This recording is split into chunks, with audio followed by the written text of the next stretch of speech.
Hello, हमरा माँ अनुपमा सब गोटा प्रणाम करै छी। एक होली के गीत सुनाबै छी, नीक लागत तऽ कहब। रंगे घोरू ने प्रिय मिथिला के गोरी, रंगे घोरू ने रंगे घोरू ने रंगे घोरू ने हे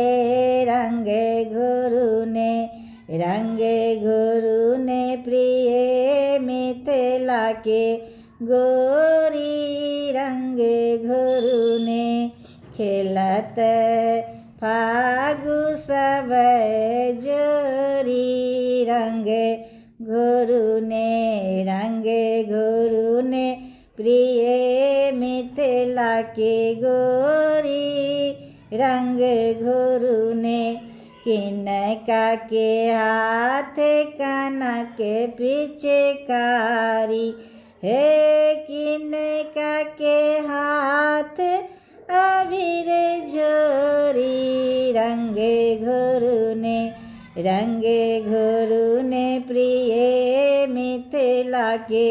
गोरी, रंगे घोरू ने राम जी के हाथ कनक पिचकारी, हे सखियन हाथ अबीर झोरी, हे सखियन हाथ अबीर झोरी, रंगे घोरू ने प्रिय मिथिला के गोरी, रंगे घोरू ने।